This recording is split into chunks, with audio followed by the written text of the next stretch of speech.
masjid, he should perform 2 rak'ah before he takes a seat therein.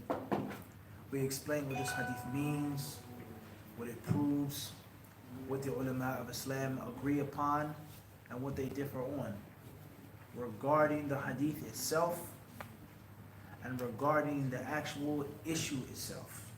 Two different concepts. What the ulama of Islam of the past, of course we're talking about, we're not speaking about the modern day, we're talking about in the past. What the ulama of the past agreed upon with regards to understanding this hadith, and what they differed on regarding this hadith.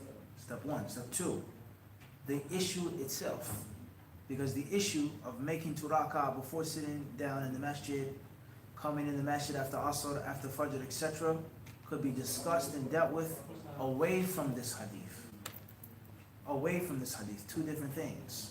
What the hadith proves, what it means, how it is to be understood and practiced, and then the actual mas'ala al-fiqhiyya. Because there could be other proofs and evidences for the issue. Other proofs and evidences for the issue. You have a beard. So when you make wudu, what do you do with your beard? Do you put water in your beard? Do you leave the beard alone? So we have a hadith, such as the hadith of Uthman radiallahu anhu, that says, بِهَذَا أَمَرَنِي رَبِّي. The narration says, my Lord commanded me to do this. And then we have the issue outside of that hadith, such as, number one, other hadiths, or such as general rules and principles of making wudu. Wash your faces. Does that include the beard? Is the beard thick? Is the beard thin? Etc. So two different issues now. What the hadith proves, is it authentic? Is it weak? Is it valid? What's meant by that? And then outside of the hadith is the actual issue at hand. Two different things now. Okay? Many of us, this may be the first time we may hear this. But this is how they taught us in the College of Hadith in Medina. Okay? I always say dilalatul hadith, what the hadith proves. And then outside of the hadith, there is the actual masala. Shafi'i said that, Dawood said that, Ahmed said this, etc. You understand this? Including that hadith in your argument, and others as well. And what? Others as well. So we discussed all of that last night in detail. As we said before, from the ways of being successful in your studies is that you study the traditional books, the books of fiqh, the books of tafsir, ayat al-ahkam, the books of hadith, the shuruh, the explanation of hadith. And you also take a great deal of attention and care to the modern day books. Those ulama of today and of 100 years ago, 200 years ago, 300 years ago, that wrote on a topic specifically. And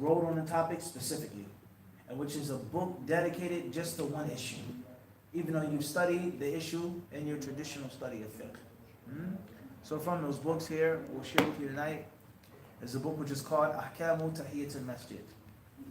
Ahkamu Tahiyyatul Masjid. It's a book that deals specifically and exclusively on the rulings of that which is called or that which is known as Tahiyyatul Masjid.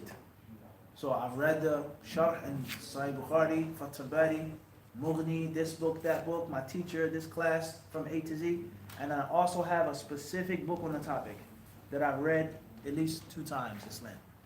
Or 3 times. I've read the book what? Just that book on the topic, let alone the what? Actual order of fiqh from the fiqh catalog from A to Z. Starting off with tahara, types of water, right? Wudu, istinja, ghusl, tayammum, menses, ghusl, salah, adhan, etc. The fiqh catalog. You understand this? You study as a real student of knowledge, not a class of this shaykh and a lecture here and a book there. No. Real student knowledge is that you study fiqh as a catalog from A to Z. You understand this? Starting off with the types of water, going all the way to the last chapters of fiqh. Inheritance, buying and selling, jihad, fi sabilillah, wills. You understand this? Anything that pertains to the ahkam. So you as a student of knowledge, you study these issues from A to Z with a teacher or with a book or madhab or in a sharh of hadith. And included in the A to Z fiqh catalog is the ruling of masjids and the ruling of tahiyyatul masjid. Everyone understand this? And despite me studying it from A to Z in different levels, I also have a what? Specific book on the topic that I've read At least once or twice. Or at worst, I've what? Perused through the book. And I know what's in the table of contents. And if a specific issue pops up or comes up, I know that I have this book what? In my library. If there's a debate that we have, a friendly, respectable debate, let's say, okay, let's go back to this book. Maybe he mentioned something that we didn't come across. If it's a class that I wish to give just on the topic, I can use this as a what? A resource. If I'm going to write a book in English on rulings of making tahiyyat to the masjid, I have a what? A specific resource. And any other issue that you can think about. Everyone understand this? This is one of the ways of one of the ways to build a library, and one of the ways to become a successful student of knowledge. You study it in the A to Z catalog, and you also have sporadic books on it, and you also read fatwa on it. Whack at that. Khairan, inshallah. Issue for issue until you have a strong foundation, and then you start to decorate. After your strong foundation, you start to what? Start to decorate it, and you have different views and ins and outs that the average person, a student of knowledge, that doesn't know this way of studying has never even heard of. Or understand this? Khairan, inshallah. Hopefully these words won't fall upon deaf ears. Let's move on to the next chapter. Chapter 12 says, باب استحباب ركعتين في المسجد لمن قدم من سفر أول قدومه. Chapter 12 says, it is preferable to offer a 2 rak'ah prayer in the mosque for the one who comes back from a journey. حديث جابر بن عبد الله رضي الله عنهما قال كنت مع النبي صلى الله عليه وسلم في غزاة فأبطأ بي جملي وأعيا فتى علي النبي صلى الله عليه وسلم فقال جابر فقلت نعم قال ما شأنك قلت أبطأ علي جملي وأعيا وقدمت بالغداة فجئنا إلى المسجد فوجدت على باب المسجد قال الآن قدمت قلت نعم قال فدع جملك وادخل فصلي ركعتين فدخلت فصليت. Hadith number 415 says, narrated Jabir bin Abdullah radiallahu anhuma, I was with the Prophet ﷺ in a ghazwa, holy battle or fighting led by the Prophet ﷺ, and my camel was slow and exhausted. The Prophet ﷺ came up to me and he said, "Oh Jabir." I replied, "Yes." He said, "What is the matter with you?" I replied, "My camel is slow and tired." Then I reached Al-Madinah in the morning. When I went to the mosque, I found him at the door of the mosque. He asked me, "Have you arrived just now?" I replied in the affirmative. He said, "Leave your camel and come into the mosque and pray 2 rak'ah." I entered and offered the prayer. Once more, it says, Hadith Jabir bin Abdullah radiallahu anhu qala كنت مع النبي صلى الله عليه وسلم في غزاة فأبطأ بي جملي وأعيا فأتى علي النبي صلى الله عليه وسلم فقال جابر فقلت نعم قال ما شأنك قلت أبطأ علي جملي وأعيا وقدمت بالغداة فجئنا إلى المسجد فوجدته على باب المسجد قال الآن قدمت قلت نعم قال فدع جملك وادخل فصلي ركعتين فدخلت فصليت. The hadith says, or this hadith is basically talking about when the Prophet ﷺ and Jabir ibn Abdullah were traveling and riding fi sabilillah. The well-known story and the well-known hadith about the camel of Jabir. The camel of Jabir. Certain narrations and versions, the Prophet ﷺ offered to buy the camel, Jabir offered to sell the camel, etc. So this version that's here, and wal-Marjan says, كنت مع النبي صلى الله عليه وسلم في غزاة. We were traveling on a ghaza, a military expedition, reconnaissance, fighting, returning, etc. And something happened to my camel. It became exhausted all of a sudden. It couldn't endure anymore. Until the end of the hadith. The highlighting point from the hadith is that the Prophet ﷺ told him to do something. And that thing that he told him to do was to go inside of the masjid and make 2 rak'ah. Upon returning to Medina, upon finishing the trip, reaching their home, he told Jabir to go into the masjid and do what? And pray 2 rak'ah. The hadith clearly says that the Prophet ﷺ commanded him. So what we learned last night, these 2 rak'ah would be what? Mandatory. Until there's another text proving that they're only mustahab, recommended. Proving that they'll only be recommended. Just like last night. Khairan inshallah. And Nawawi rahimahullah ta'ala, he says in the Sharh,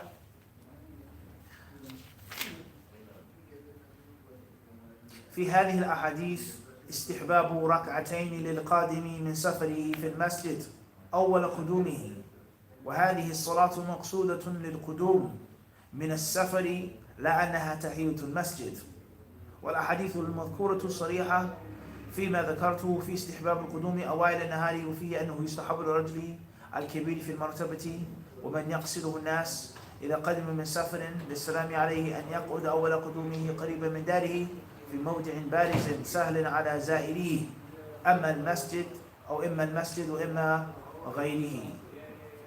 An-Nawawi rahimahullah ta'ala, he says in these narrations, and what Nawawi means by narrations, because in wal-Marjan there's only one narration. An-Nawawi rahimahullah is speaking about what book? Sahih Muslim.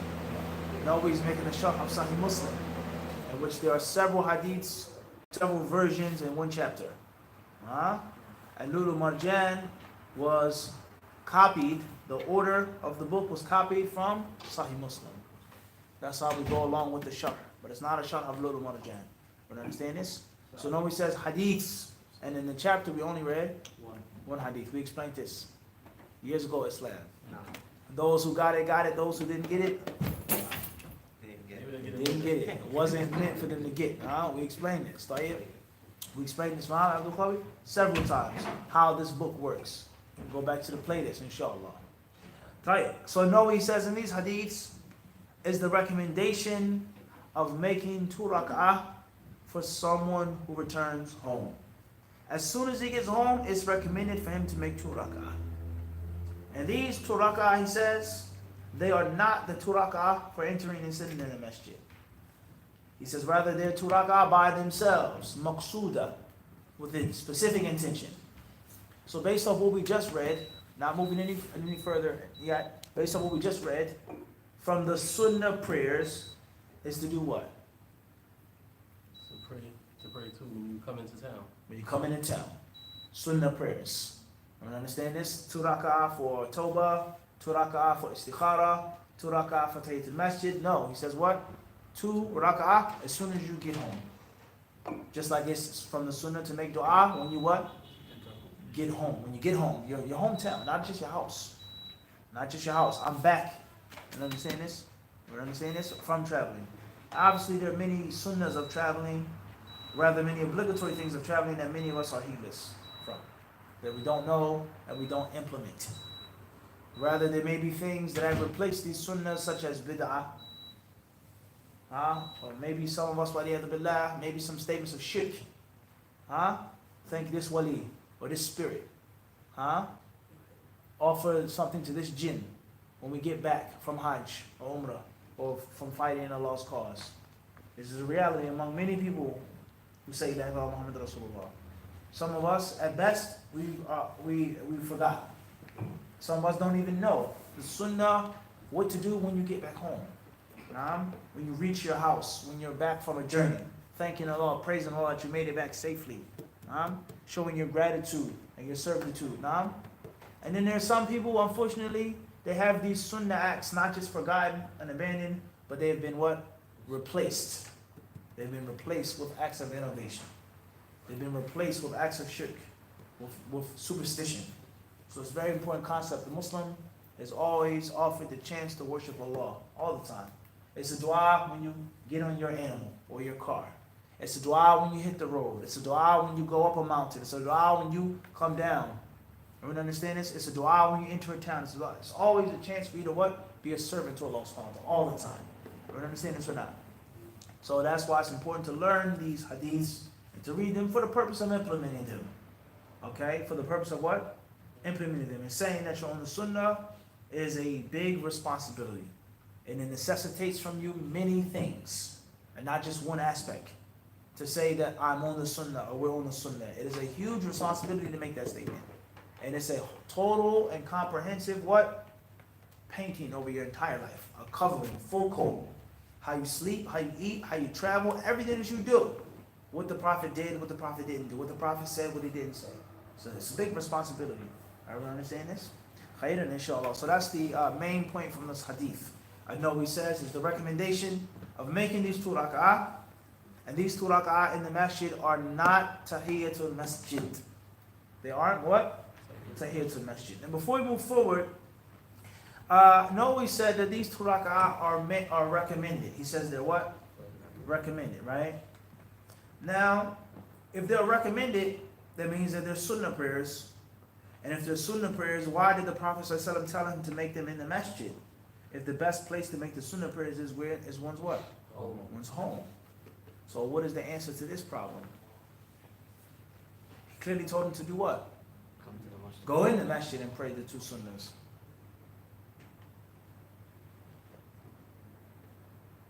So that's why it's connected to the Tahiyyatul Masjid.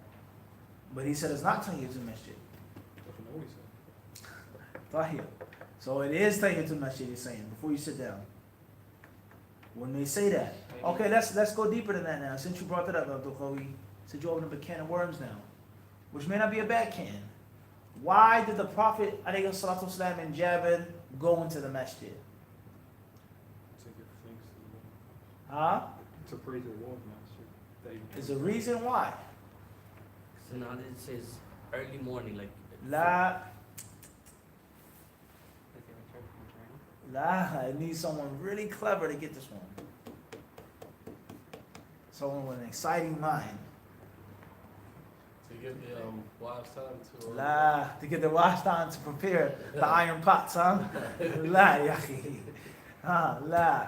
that his camel was slow and he finally made it. Camel was slow and he finally made it. La. La. I said someone really clever. Oh, they came back to the house. So go back. We gave a big clue now. A big clue we gave Khalid. What did the Prophet ﷺ and Jabir discuss when they were traveling? I have no idea what we're talking about. What did they discuss? What does it matter? The camel. What about the camel? The condition of the camel. They discussed something else that we mentioned. How do you charge your camel? There's something else that we mentioned. The sale of the camel, the purchase of the camel. Good. Finally. So they went to the masjid to do what? Business. One may say, to talk business, to do a business deal in the masjid? Pray to Salah before making a decision. La. Make istikhara. Mm-mm. Very simple answer, one may say. About the transaction value. What did they discuss when they were traveling?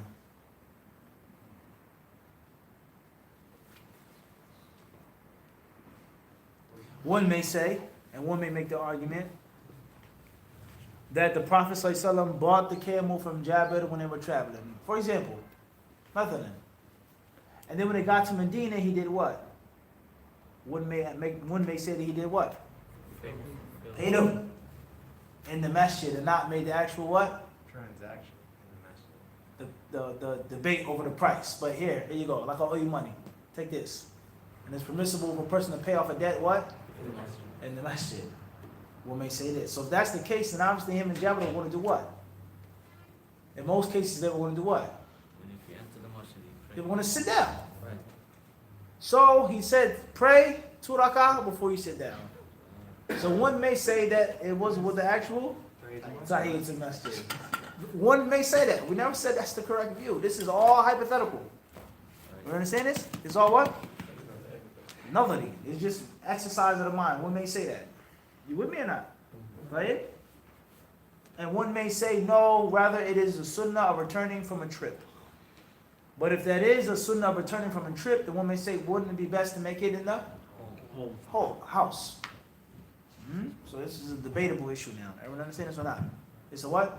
Debatable. A debatable issue. Do we have any other hadiths that say that the Prophet ﷺ would make 2 rak'ah when he returned from a journey in the masjid? Or the third scenario, an option is the next chapter that's coming, which is what? Duha. What if one said that the Prophet told Jabir to make 2 rak'ah for Duha? You understand this? All of this is what? It's possible. An-Nawawi rahimahullah ta'ala, he says in these ahadith, he says, وَالْأَحَادِيثُ الْمَذْكُورَ صَرِيحَةٌ فِي مَا ذَكَرْتُهُ. And these hadiths clearly prove what I just said, is that there's 2 specific rak'ah that was not the tahiyyah of the qabr. He says, these hadiths also teach us the recommendation of coming home in the daytime. Awa'il al-nahar. Not returning at night and afternoon, but if you have the ability to come back when? The beginning of the day, bright and early. Bright and what? Bright and early. He also says, it is also recommended for a leader. He says, لِرَجُلِ الْكَبِيرِ فِي الْمَرْتَبَةِ, a high official, a man of high status, وَمَنْ يَقْصِدُهُ النَّاسِ, and someone that people look for and look after. إذا قدم من سفر للسلام عليه أن يقعد أول قدومه قريبا من داره في موضع بارز سهل على زائره. For him to be available to the people. You know, the people want to come and see him and give them the salams. He should sit and he should be somewhere that's open and public. That's what? Open and public. And this is something that we find in many hadiths of the Prophet ﷺ, the availability of the Messenger of Allah ﷺ. As a leader, as a father, as a spiritual guide, as a statesman, as a general, as a friend, as a confidant, he was available for the people. Jabir went to him at night, Abu Hurairah in the daytime, his wife, this one, that saw the friend. Understand this? This is a very important concept of leadership. It's to be available for the what? For the people, to the best of your ability. No one is perfect. Everyone has their ups and their downs and their flaws. People get busy, but try. And this is the advice that we gave, and the advice that we give to the younger brothers who are overseas studying and they're getting ready to come back to America with the intention of being an imam or being a da'i or be available for the people to the best of your ability. You understand this? And the higher you get, the humbler you should be. The harder your knowledge becomes, the easier your personality should be. And it should not be the opposite. Everyone understand this? The more knowledge and more status I get, stay away from me, don't ask me, don't follow me, don't call me, don't bother me, leave me be. If you have something, ask him, 3 or 4 people. There's many of us. They put up a shield wall, right? They put up a shield wall to prevent someone from having access to them. The number changes every 3 days, every week. I have a secretary, I have an assistant, I have this one, I have that one. Talk to him, this tag along, this flunky, this one, that one, to shield the people away from them. This is a reality. And the only time I'm even accessible is when it's time for me to perform, show up, and then go back home. That's it. This is many of us. We have to be careful of this. That's not how the Prophet ﷺ was. That's not what? How the Prophet was. You may go to some countries, and it's almost impossible to see the leader. It's almost impossible to speak to the leader. It's almost impossible to speak to the secretary himself or herself that say, go away. I'm here to talk to such and such. I'm here to talk to the president or the manager. He says, no, go away. He's not going to listen to you. The secretary. And the secretary is only doing what the manager or the president knows what they want him to do. So it's dangerous. The Prophet was not what? He was not like that. He was available to the people. So that's a very important lesson for us all. For all of us to try our best to be available to serve the people. If you take that position and if you take that what? That status. You have rights on you or for you, and also rights what? Against you. You understand this? It feels good for the people to put you forward and make you the imam, you're the leader, you're in front of the people. MashaAllah. They give you things, they congratulate you. You don't complain about that, right? Nah, Mukhtar, you don't complain. But if a responsibility or a headache or this or that, the people, they do what? They complain. This person is annoying, this person is obnoxious, they're bothering me, I don't have time. But you didn't complain when you got the fringe benefits of being an imam. So that's not right. So let that lesson be taught. Allahu A'lam. Tayyib, next chapter. In the wal-Marjan, or before we go further, another fa'idah from this hadith, number 1 is the permissibility of informing your friend or your companion of some of the hardships and struggles on a journey. The permissibility of informing your friend or your companion some of the hardships that you experience on your journey. And it does not necessarily mean that you're a complainer or a whiner. It doesn't mean that you've lost the reward. Stop complaining, fear Allah, complain to Allah. As Musa alayhi salatu wasalam with his servant when they were traveling. لَقَدْ لَقِينَا فِي سَفْرِنَا هَذَا نَصَبًا. He said we become very exhausted on this trip. It was hard. As-Sa'di rahimahullah in his tafsir, Taysir al-Karim al-Rahman, he explains the permissibility of doing this, as I just mentioned. From that which is extracted from that verse and that story, is that it's okay to tell someone about what happened. And it doesn't mean that you're complaining. You say, how was the trip? You say it was rough. The trip was what? Difficult. It was challenging. I had a very bad migraine. I got held up. Such and such and such and such. And it doesn't mean that you're complaining. You may tell your friend that. Everyone understand this? Jabir clearly told the Prophet that his camel was what? Tired and exhausted. Everyone understand this? It was beat down. Like another fa'idah we also learn from this hadith is the recommendation of being concerned for your followers and your friends. Be concerned for them. What's wrong? What's the matter? What's bothering you? You should be concerned with the people. This hadith also shows us that the Prophet ﷺ did not have any special powers. He did not have any special mystical, magical powers, except for what Allah Azza wa Jal gave him and blessed him with. He didn't have the ability to give life to the dead or to give health to the sick, unless Allah willed. Everyone understand this or not? In the hadiths in which the Prophet ﷺ made supplications, placed his hand, did this and did that. And if that's not the case, the Prophet ﷺ did not have these supernatural powers. Everyone understand this or not? Yeah. Also, this hadith, it shows us once more, he says, Al-ana qadimta. He says, you just got here. And the Prophet ﷺ knew that the camel was what? Tired and exhausted. So this also goes to show you the relationship that he had with Jabir. As if he was saying to him, like, you just getting it? You just making it? You slow. Aaron, you drove what? You drove slow. We beat you here. So the permissibility of asking your brother a question that you may know for the purpose of what? Huh? No, your brother. Throwing him a little shot, right? Abu Sahid, every now and then, a friendly halal shot. Tahib, you just getting there, Sheikh? Huh? Tahib, khairan inshallah. And there's nothing wrong with that, and it doesn't mean that what? This means that you're what? Don't have the proper akhlaq. Ever got this or not? Very important. Tahib, khairan inshallah. Let's move on to the next chapter. It also shows us once more, before we move forward, the virtue of Jabir. Whereas he says, فَدَخَلْتُ فَصَلَّيْتُ. He says, I entered the masjid and I prayed. He listens to the Prophet immediately. And it shows that when the Prophet tells us to do something, it's upon us what? To do that thing. And Allah knows best. باب استحباب صلاة الضحى وأن أقلها ركعتان. حديث عائشة رضي الله عنها قالت إن كان رسول الله صلى الله عليه وسلم لا يدعو العمل وهو يحب أن يعمل به خشية أن يعمل به الناس فيفرض عليهم وما سبح رسول الله صلى الله عليه وسلم من سبحة الضحى قط وإني لا أسبحها. حديث أم هانئ عن ابن أبي ليلى رضي الله عنه قال ما أنبأنا أحد أنه رأى النبي صلى الله عليه وسلم صلى الضحى غير أم هانئ. ذكرت أن النبي صلى الله عليه وسلم يوم فتح مكة اغتسل في بيتها فصلى 8 ركعات فما رأيته صلى صلاة أخف منها غير أنه يتم الركوع والسجود.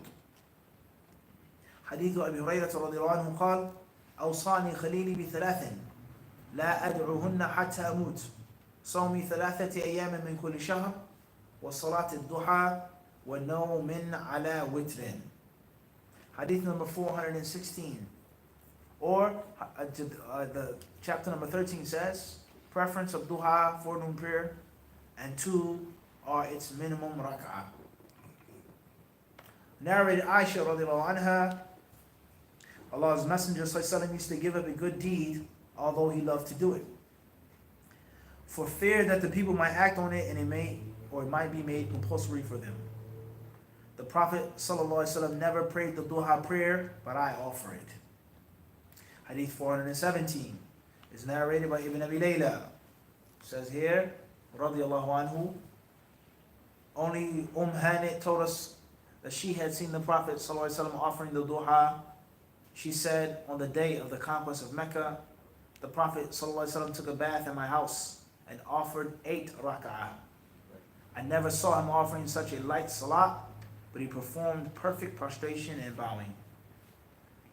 Hadith 418 is narrated by Abu Hurairah radiallahu anhu. He says, my Khalil, my friend, the Prophet ﷺ advised me to observe 3 things, and I shall not leave them till I die. These are to observe fast 3 days of every month, to offer the Duha prayer, and to offer witr before sleeping. Right. So the chapter heading it says, Istihbab Salat al-Duha. The recommendation of making the Duha prayer. That is not obligatory, but recommended. So another Sunnah prayer. Another recommended active prayer. And that is what is known as al-Duha. And some people call it al-Ishraq. And some people may call it Salat al-Awwabin. Al-Duha, the Duha prayer. The recommendation of making this prayer and stating the fact that the minimum amount of Duha is 2 rak'ah. Not 1 witr, not 3 is the minimum, not 5, but what? 2. But 2. That's what this chapter heading means. Khairan inshallah. Moving forward.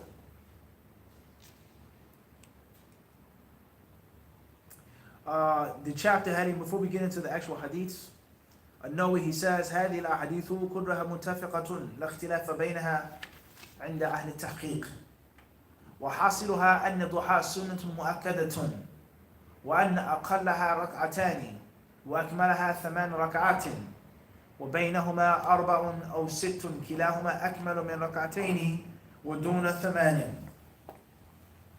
He says, first and foremost, now we're dealing with the chapter heading, he says these different hadiths here, in reality, they all prove one thing.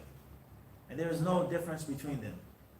There's no difference between them. There's no any type of obscurity. There's no type of discrepancy between them in reality. He says, but they all prove one thing. And that one point is that Sunnah of Duha is a highly recommended Sunnah. Sunnah mu'akkada. Something that's what? Very strong. A higher level than just making normal voluntary prayers, right? A higher level. We explained this in Philadelphia a couple years ago in the conference, Pray As You See Me Praying. The different levels of supererogatory prayer. Now, there's Nafl Mutlaq, there's Sunnah Ratiba, there's Sunnah Mu'akkada, things that are borderline wajib, but they're still recommended. Things that come before or after one of the 5 daily prayers. And then there's prayers, or there are prayers that you make without any number, without any time. Just you want to pray. And you have different what? Different times and different levels. We explained this now. So I know he says that Duha is highly recommended, the highest level of Sunnah. That's number 1, the first point. Number 2 is that the minimum is 2 rak'ah and the maximum is 8. Duha should not be more than what? 8 rak'ah. And it should not be more than or less than 2. Number 3, he says, and between the 2 is 4 to 6 rak'ah. That's the middle level. 4 is better than 2, but not as good as 8. 6 is better than 2, but not as good as 8. And now he then says, وَأَمَّا الْجَمْعُ بين حديثي عائشة في نفي صلاته صلى الله عليه وسلم الضحى وإثباتها فهو أن النبي صلى الله عليه وسلم كان يصليها بعض الأوقات لفضلها ويتركها في بعضها خشية أن تفرض كما ذكرته عائشة ويتأول. طيب, he then says here, as far as the first narration, the hadith of Aisha, where she clearly affirms or she clearly denies that the Prophet made what? Duha. He never made it. That's what she said, right? And in no way he says, and another time it says that she affirmed it, meaning in Sahih Muslim, not what we read. Specifically. That the Prophet ﷺ, he did it, and another time she said that he what? He didn't do it. He said there's no contradiction. What it means is that there were times in which he prayed the Duha in her presence because of his virtue, and there were times in which he abandoned the Duha in her presence because he feared that it would be made what? Obligatory upon people, that people wouldn't have the ability to do it. As it states in that first hadith, that the Prophet would do certain deeds and he would leave off those deeds out of fear that it would become what? Mandatory upon the people. Look at the mercy of the Prophet ﷺ. Worship of Allah that he wouldn't do. For one reason and one reason only, and that is to be kind upon the people. So this hadith and this concept, it breaks the backs of two extreme groups. Two extreme groups. The first extreme group are those who say that if you don't pray these extra rak'ah, you're lazy. If you don't make these extra prayers, then you're a sinner. Your statement is not to be accepted. You're an evildoer if you don't pray this. All you're going to do is just eat and drink and get married. That's not the spirit of Islam. The internal spirit of Islam is to pray, pray, pray, pray, and pray more. That's wrong based off of this. And the other group of those who say that if a person leaves off a recommended act, he's become astray. You're not on the Sunnah if you don't do something from the Sunnah. Everyone understand this? You deviated from the path if you don't do this, if you don't say this. You have to do this. You have to do this. Everyone understand this? Here the Prophet ﷺ, the Sunnah is established, and he intentionally what? Left it alone. To be kind upon the people. And those who say, if you're trying to be kind and merciful to the people, you're watered down. You're trying to appease the people. You're trying to get money. Nah, you're trying to get into the people's pockets. You're trying to be accepted by them by toning down the Sunnah. Do it. Both of those groups are slain by this hadith. And understand this is that there is a balance. And a scholar, a learned person, may intentionally leave off Sunnah for the benefit of bringing people's hearts together. For the benefit of not pushing someone away. Everyone understand this? Everyone clear this or not? So it's very important balance here. Because the hadith is clearly problematic. She says the Prophet ﷺ would do a deed and he loved it. Well, he would love it. But he would leave it off out of fear for the people to not have the ability to perform it. And then she says, the Messenger of Allah ﷺ never made it, but I make it. How is this now? She's affirming the Prophet never made duha, and she's also affirming that what? How does this even sound now? I understand this? It's not from the Sunnah, but I'm what? I'm going to do it. What would they say about Aisha today? Everyone understand this or not? You with me or not? She's affirming that the Prophet what? Never did it. And she said what? I'm doing it. Can't have that. But we've understood that this is not the only narration. Times she negated it, and times she what? Affirmed it.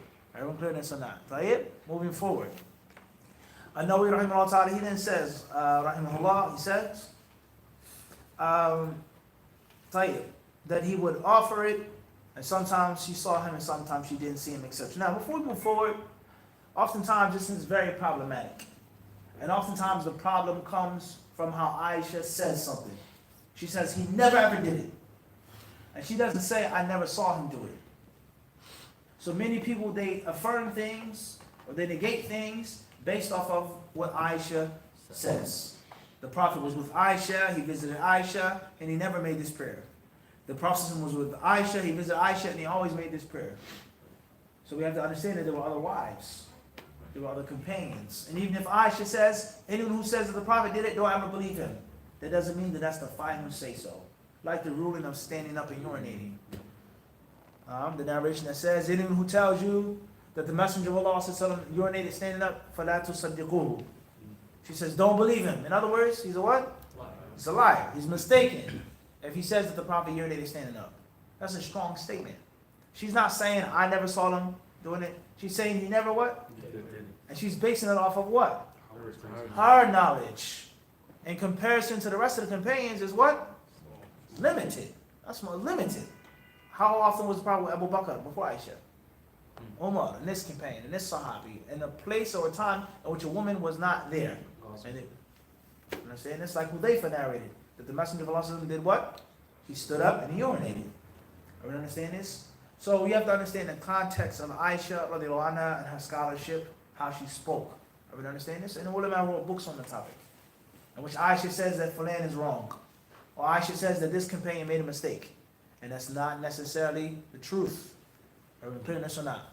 But someone who has a great deal of knowledge, oftentimes has a great deal of what? Confidence. And they're decisive in what they say, but it doesn't necessarily mean that they're what? Right. In light of the other knowledge. I understand this or not? Inshallah, here we're going to stop tonight. We've taken a lot. We'll continue with the next class. Allah Azza wa Jalla is the one who guides.